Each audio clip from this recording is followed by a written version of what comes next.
Hi friends, welcome to வல்லமை IAS academy. இன்றைக்கி நம்ம என்ன பார்க்க போகிறோம் அப்படின்னா, டெட் எக்ஸாமுக்கு பேப்பர் 2க்கான ப்ரிப்பரேஷன் வீடியோஸ் பார்த்துட்ருக்கோம்.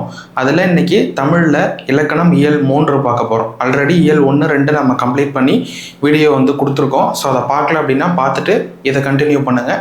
அதுக்கு முன்னாடி இயல் 1, 2க்கு முன்னாடி ப்ரீவியஸ் இயர் கொஷினை நம்ம டிஸ்கஸ் பண்ணி போட்டிருக்கோம். அதையும் சேர்த்து பார்த்துருங்க. அந்த 3 வீடியோஸை பார்த்துட்டு இதை நீங்கள் கண்டினியூ பண்ணீங்க அப்படின்னா உங்களுக்கான அந்த கண்டினியூவேஷன் அப்படிங்கிறது கரெக்டாக இருக்கும். ஓகேவா? ஸோ இன்றைக்கான வீடியோவில் நம்ம பார்க்க போகிறது தமிழ் இலக்கணமில் 6ஆம் வகுப்பில் இயல் 3 பார்க்க போகிறோம். சரிங்களா? ஸோ டாபிக் என்ன அப்படின்னு பார்த்தீங்கன்னா, மொழி முதல் இறுதி எழுத்துக்கள் அப்படிங்கிறது தான் இன்றைக்கான டாபிக். மொழி முதல் இறுதி எழுத்துக்கள் அதுதான் நம்ம பார்க்க போகிறோம். ஸோ இதில் என்னென்ன கொடுத்துருக்காங்க அப்படிங்கிறத நம்ம ஒன்று ஒன்றா டீட்டெயிலாக பார்ப்போம். ஸோ வாங்க வீடியோக்குள்ளே போயிடலாம். ஃபஸ்ட்டு பாருங்கள், மொழி முதல் இறுதி எழுத்துக்கள் அப்படின்னு கொடுத்துருக்காங்க. இதில் மொழி அப்படின்னா என்ன? மொழி அப்படின்னா சொல் அப்படின்னு அர்த்தம். மொழி அப்படின்னா சொல் அப்படின்றது அர்த்தம். ஸோ சொல்லோடைய முதல்ல எந்த எழுத்துக்கள் வரணும், அதே போல் சொல்லோடைய இடையில எந்தெந்த எழுத்துக்கள் வரும், சொல்லோடைய இறுதியில் என்ன எழுத்துக்கள் வரும் அப்படிங்கிறத தான் நம்ம இந்த பாடத்தில் படிக்க போகிறோம். சரிங்களா? ஸோ அதுதான் மொழி முதல் இறுதி எழுத்துக்கள். அதாவது சொல்லினுடைய முதலிலும் இறுதியிலும் இடையிலும் எந்தெந்த எழுத்துக்கள் தமிழ் மொழியில் பயன்படுத்தணும் அப்படிங்கிறது தான் இந்த லெசனோடைய ஃபுல் டாப்பிக்கே இருக்கும். ஓகேவா? ஸோ பார்க்கலாம். முதல்ல பாருங்கள். ஃபஸ்ட்டு பாருங்கள், மொழி முதல் எழுத்துக்கள். மொழி முதல் எழுத்துக்கள். மொழின்னா நம்ம என்ன சொல்லியிருக்கோம்? சொல். மொழி அப்படிங்கிற சொல்லுக்கு பொருள் என்ன அப்படின்னு பார்த்தீங்கன்னா, மொழி அப்படிங்கிறது வார்த்தைக்கான பொருள் என்ன அப்படின்னா சொல். சரிங்களா? அப்போது சொல்லுக்கு முதலில் வரக்கூடிய எழுத்துக்கள், சொல்லுக்கு முதலில் வரக்கூடிய எழுத்துக்கள் என்னென்ன அப்படிங்கிறது தான் இங்கே உங்களுக்கு லிஸ்ட் அவுட் பண்ணி கொடுத்துருப்பாங்க. அது என்னென்ன அப்படிங்கிறத பார்க்கலாம். ஒன்று ஒன்றா பாருங்கள். மொழி என்பதற்கு சொல் என்னும் பொருள் உண்டு. இதை நோட் பண்ணிக்கோங்க, பார்க்கலாம். இதை தான் நான் சொல்லிக்கிட்டே இருந்தேன். மொழி அப்படின்னா சொல் அப்படிங்கிற பொருள் உண்டு. அதே போல சொல்லின் முதலில் வரும் எழுத்துக்களை மொழி முதல் எழுத்துக்கள் என்பர். சொல்லுக்கு முதல்ல வரக்கூடிய எழுத்துக்களை தான் சொல்லின் முதல் எழுத்துக்கள்னு சொல்லுவோம். அடுத்தது பாருங்க, உயிர் எழுத்துக்கள் 12 சொல்லின் முதலில் வரும். இது ஃபர்ஸ்ட் பாயிண்ட், நோட் பண்ணிக்கோங்க. உயிர் எழுத்துக்கள் 12 சொல்லின் முதலில் வரும், சொல்லோடைய முதல்ல வரும். எப்படின்னு பார்த்தீங்கன்னா, இப்போ பாருங்க, அம்மா, அடுத்தது ஆடு, இலை, ஈட்டி அப்படின்னு நம்ம சின்ன வயசுல படிச்சிருப்போம். ஆல இருந்து அவ் வரைக்கும் இருக்கக்கூடிய வரிசைகள்ல. அப்போ ஆல இருந்து அவ் வரைக்கும் எல்லா சொற்களுமே எங்க வரும்? மொழியோடைய முதல்ல வரும். இது ஃபர்ஸ்ட் பாயிண்ட். அடுத்தது செகண்ட் பாயிண்ட் என்ன கொடுத்துருக்காங்க? க, ச, த, ந, ப, ம ஆகிய வரிசைகளில் உள்ள எல்லா உயிர்மை எழுத்துக்களும் சொல்லின் முதலில் வரும். ஸோ இந்த உயிர்மை எழுத்துக்கள், இதுல தொடங்கக்கூடிய உயிர்மை எழுத்துக்கள் மட்டும் சொல்லினுடைய முதல்ல வரும்னு சொல்றாங்க. இப்போ கா இருக்கு அப்படின்னா, கால இருந்து கவ் வரைக்கும் இருக்கக்கூடிய எல்லாமே மொழியோடைய முதல்ல வரும். அதே போல சா இருக்கு அப்படின்னா, சால இருந்து சவ் வரைக்கும் இதுல இருக்கக்கூடிய எல்லா எழுத்துக்களுமே மொழிக்கு முதல்ல வரும் அப்படின்னு சொல்றாங்க. அடுத்தது பாருங்க, ஞா, ஞ, யா, வா, ஞா, ஞ, யா, வா ஆகிய உயிர்மை எழுத்து வரிசைகளில் சில எழுத்துக்கள் மட்டுமே சொல்லின் முதலில் வரும். ஸோ இதுல சில எழுத்துக்கள் மட்டும் மொழிக்கு முதல்ல வரும்னு சொல்றாங்க. மேல நம்ம என்ன பார்த்தோம்? இந்த கால இருந்து மா வரைக்கும் இருக்கக்கூடிய வரிசைகள்ல எல்லா எழுத்துக்களுமே மொழிக்கு முதல்ல வரும்னு பார்த்தோம். இங்க என்ன சொல்றாங்க? இந்த ஞா, ஞா, யா, வா இந்த உயிர்மை எழுத்துக்கள்ல சில எழுத்துக்கள் மட்டுமே எங்க வரும்? மொழிக்கு முதல்ல வரும் அப்படின்னு சொல்றாங்க. அது என்னென்ன அப்படிங்கிறது கீழே இருக்கு பாருங்க. ஞா வரிசையில் நா என்னும் ஓர் எழுத்து மட்டுமே சொல்லில் முதல் எழுத்தாக வருகிறது. எடுத்துக்காட்டு கணம். அப்போ ஞா அப்படிங்கிற இந்த ஒரே ஒரு எழுத்து மட்டும்தான் இந்த வரிசையில முதல் எழுத்தா வரும் அப்படின்னு சொல்றாங்க. அடுத்தது பாருங்க, இக்காலத்தில் கணம் என்னும் சொல் அங்கணம், இங்கணம், எங்கணம் என்னும் சொற்களில் மட்டுமே வழங்கி வருகிறது. அப்போ அங்கணம், இங்கணம், எங்கணம் அப்படின்னு இந்த காலத்துல நம்ம இந்த சொற்களை பயன்படுத்துறோம் அப்படின்னு சொல்றாங்க. அடுத்தது பாருங்க, ஞா வரிசையில் ஞா, ஞா, ஞே, ஞோ இந்த 4 எழுத்துக்கள் மட்டும்தான் மொழிக்கு முதல்ல வரும்னு சொல்றாங்க. அப்போ ஞா வரிசையில எந்தெந்த சொற்கள்லாம் மொழிக்கு முதல்ல வரும் அப்படின்னா இந்த 4 எழுத்துக்கள். அடுத்தது யா வரிசை. யா வரிசை அப்படின்னா இதுல பாருங்க, யா வரிசையில இந்த 6 எழுத்துக்கள் சொல்லுக்கு முதல்ல வரும். ஏ யா யூ யூ யோ யவ் இந்த 6 எழுத்துக்களும் வந்து மொழிக்கு முதலில் வரக்கூடிய எழுத்துக்கள் அப்படின்னு சொல்கிறாங்க. அடுத்தது வா வரிசையில் பார்த்தீங்க அப்படின்னா இந்த 8 எழுத்துக்கள் வாலிருந்து வவ் வரைக்கும் இருக்கக்கூடிய இந்த 8 எழுத்துக்கள் மொழிக்கு முதலில் வரக்கூடிய எழுத்துக்கள் அப்படின்னு சொல்லியிருக்காங்க. இதெல்லாம் வந்து மொழிக்கு முதல்ல சொல்லுக்கு முதல்ல வரும். ஓகேவா? இப்போ பாருங்க ஒன்று ஒன்றா நம்ம இது வரைக்கும் என்னென்ன பார்த்தோம் அப்படிங்கிறத பார்த்துருவோமா? ஸோ ஃபஸ்ட்டு என்ன பார்த்தோம்? உயிரெழுத்துக்கள். உயிரெழுத்துக்கள் 12ம் மொழிக்கு முதல்ல வரும் அப்படின்னு பார்த்தோமா? சைடில் அப்படியே சிம்பிளாக நோட் பண்ணுங்க. உயிரெழுத்துக்கள் 12ம் மொழிக்கு முதலில் வரும். என்னென்ன? ஆலிருந்து அவ் வரைக்கும் இருக்கக்கூடிய எல்லா எழுத்துக்களுமே வந்து மொழிக்கு முதல்ல வரும். அடுத்தது என்ன பார்த்தோம்? நெக்ஸ்ட் உயிர்மெய் எழுத்துக்கள். இந்த உயிர்மெய் எழுத்துக்கள்ல எந்தெந்த எழுத்துக்கள்லாம் மொழிக்கு முதல்ல வரும் அப்படின்னா க ச த ந ப மா இந்த எழுத்துக்கள் எல்லாமே வந்து மொழிக்கு முதலில் வரக்கூடிய எழுத்துக்கள். அடுத்தோ சொல்லியிருக்கோம் பாருங்க, கா சா த ந ப மா. அடுத்தது வந்து என்ன? ஞா வரிசை. ஞா வரிசையில ஞா மட்டும்தான் வந்து மொழிக்கு முதல்ல வரும். ஞா மட்டும்தான் மொழிக்கு முதல்ல வரும். அடுத்தது நெக்ஸ்ட் என்ன பார்த்தோம்? ஞா. அதுக்கு அடுத்தது வந்து வேற என்ன பார்த்துருக்கோம்? ஞா வரிசை. இந்த ஞா வரிசையில எத்தனை சொற்கள், எத்தனை எழுத்துக்கள் பார்த்தோம்? 4 எழுத்துக்கள். 4 எழுத்துக்கள் வந்து மொழிக்கு முதல்ல வரும். அடுத்தது யா வரிசை பார்த்தோமா? யா வரிசை. யா வரிசையில 6 எழுத்துக்கள் மொழிக்கு முதல்ல வரும். அதுக்கு அடுத்தது வா வரிசை பார்த்தோம். வால 8 எழுத்துக்கள் மொழிக்கு முதல்ல வரும். அதுதான் என்ன அப்படின்னா இங்கே கொடுத்துருக்காங்க. ஸோ இது வந்து உங்களுக்கு புரிஞ்சிருக்கும்னு நினைக்கிறேன். மொழிக்கு முதலில் வரக்கூடிய எழுத்துக்கள் அப்படின்னா உயிர் எழுத்துக்கள் 12 வரும். உயிர்மெய் எழுத்துக்கள்ல இந்த 6 எழுத்துக்கள் வரும். அடுத்தது ஞா வரிசையில ஞா மட்டும்தான் வரும். அடுத்தது ஞா வரிசையில 4 எழுத்துக்கள் வரும். அது என்னென்ன அப்படின்னா இதுதான் இருக்கு பாருங்க, ஞா ஞா ஞே ஞோ இந்த 4 எழுத்துக்கள் வரும். அடுத்தது யா வரிசையில 6 எழுத்துக்கள். அந்த 6 எழுத்துக்கள் இங்க இருக்கு பாருங்க, யால இருந்து எவ் வரைக்கும் இருக்கக்கூடிய இந்த 6 எழுத்துக்கள். அடுத்தது வா வரிசையில 8 எழுத்துக்கள் இருக்கும். அந்த 8 எழுத்துக்கள் என்னென்ன அப்படின்னு பார்த்தீங்கன்னா இங்க இருக்கு பாருங்க, இந்த 8 எழுத்துக்கள் தான் வந்து மொழிக்கு முதலில் வரக்கூடிய எழுத்துக்கள். ஸோ இதுதான் வந்து சொல்லுக்கு முதல்ல எந்தெந்த எழுத்துக்கள்லாம் வரும் அப்படிங்கிறத இங்கே நம்ம பார்த்துருக்கோம். அடுத்தது பாருங்க, இதுக்கு அப்படியே எதிரில், அதாவது ஆப்போசிட்டாக இருக்கும். மொழிக்கு முதலில் வராத எழுத்துக்கள். முன்னாடி என்ன பார்த்தோம்? சொல்லுக்கு முதல்ல வரக்கூடிய எழுத்துக்கள் பார்த்தோம். இங்கே நம்ம பார்க்க போகிறது சொல்லுக்கு முதலில் வராத எழுத்துக்கள். மெய்யெழுத்துக்கள் 18ம் சொல்லின் முதலில் வராது. அப்போ இங்கே மொழிக்கு முதலில் வராதது மெய்யெழுத்துக்கள் 18ம் சொல்லுக்கு முதலில் வராது. நம்ம இக்கு, இக்கோ இல்லை இங்கோ இந்த மாதிரி இந்த 18 மெய்யெழுத்துக்களை பயன்படுத்தி எந்த ஒரு சொற்களையுமே நம்ம தமிழ் மொழியில இருக்காது. சரிங்களா? சொல்லுக்கு முதல்ல.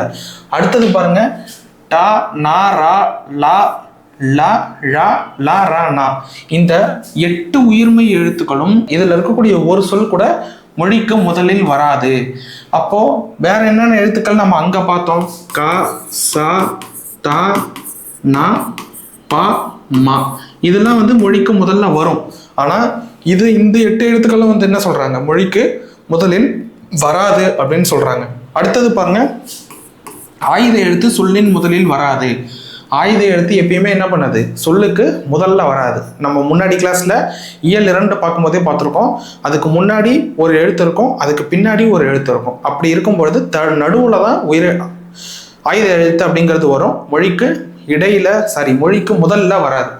அடுத்தது பாருங்க, ஞா நா ஞா யா வா ஆகிய உயிர்மெய் எழுத்து வரிசைகளில் மொழி முதலில் வருவதாக குறிப்பிடப்பட்ட எழுத்துக்கள் தவிர பிற எழுத்துக்கள் சொல்லின் முதலில் வாரா. அதாவது இந்த 4 எழுத்துக்கள்ல அங்க முன்னாடி நம்ம பார்த்தோம்ல, ஞா அப்படின்னு எடுத்துக்கிட்டோம்னா அதுல இந்த ஞா அப்படிங்கிறது மட்டும்தான் மொழிக்கு முதல்ல வரும் அப்படின்னு சொன்னோம். அப்போ இதை தவிர்த்து ஞால இருக்கக்கூடிய மீதி இருக்கக்கூடிய எழுத்துக்கள் என்ன வரும்? ஞா ஞா இதெல்லாம் வந்து பிற எழுத்துக்கள் எல்லாம் வந்து வராது அப்படின்னு சொல்றாங்க. அதே போலதான் ஞா வரிசையில எத்தனை எழுத்துக்கள் வரும் அப்படின்னு பார்த்தோம்? 4 எழுத்துக்கள் வரும்.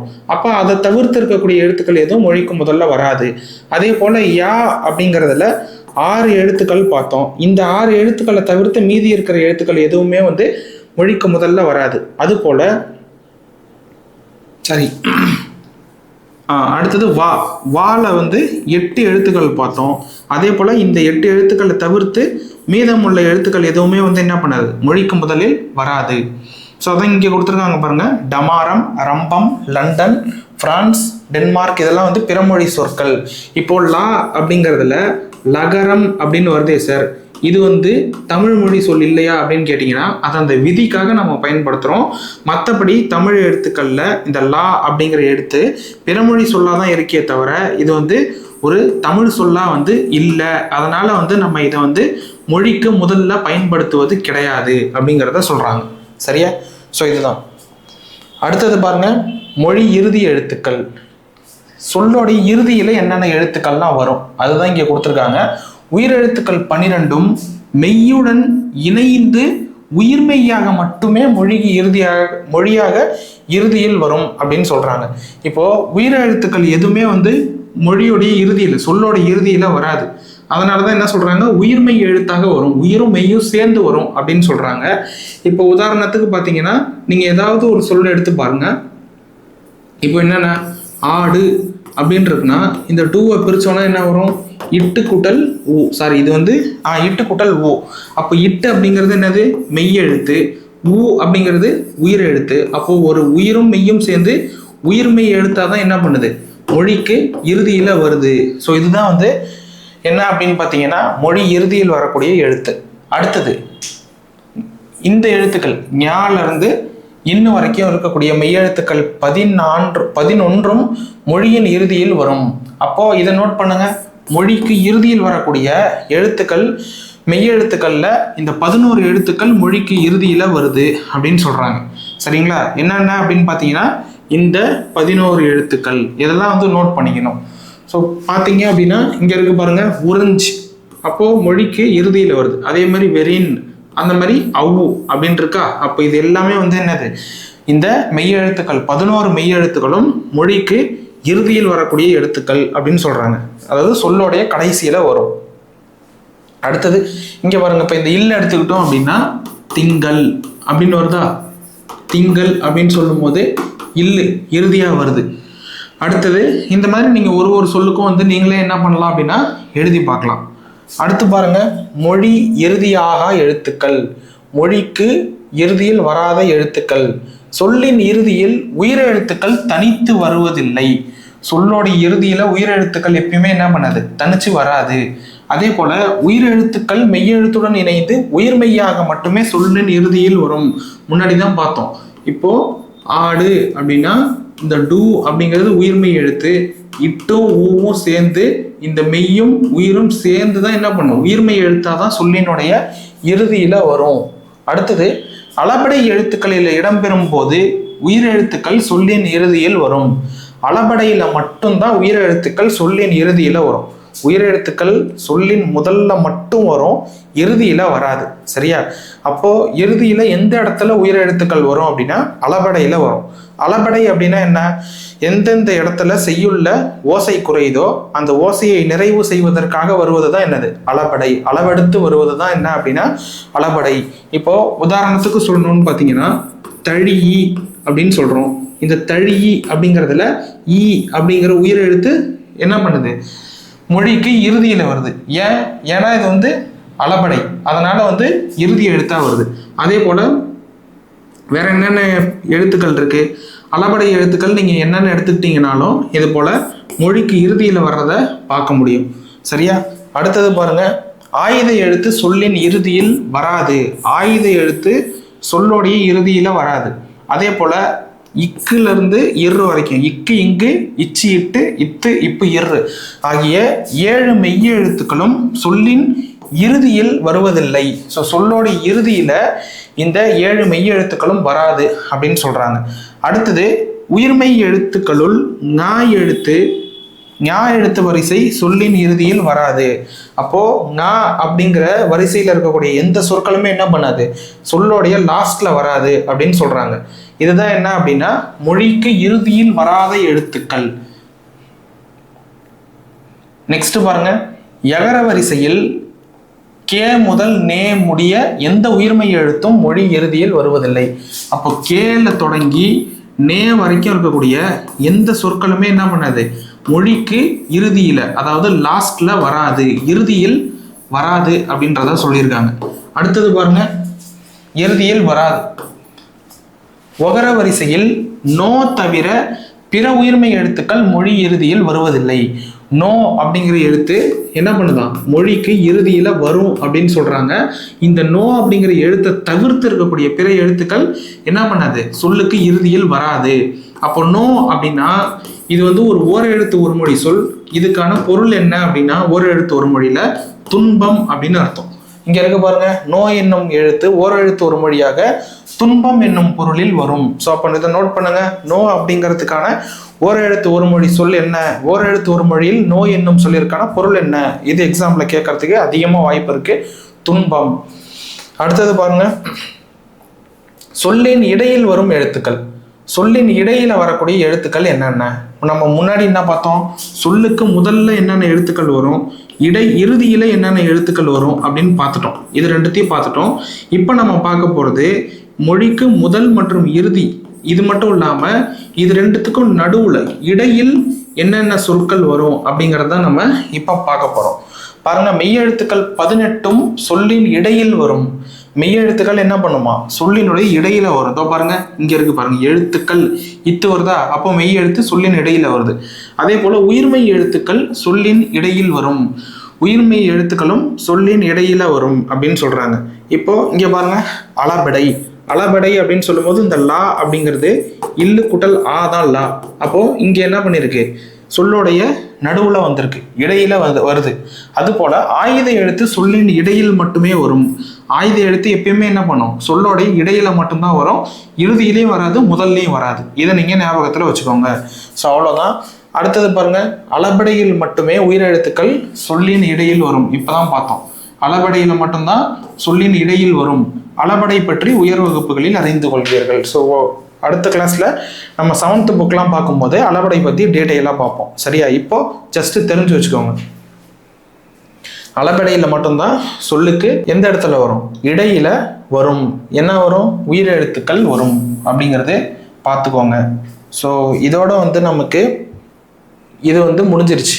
இந்த இயல் 3 அப்படிங்கிறது நமக்கு கம்ப்ளீட் ஆயிடுச்சு.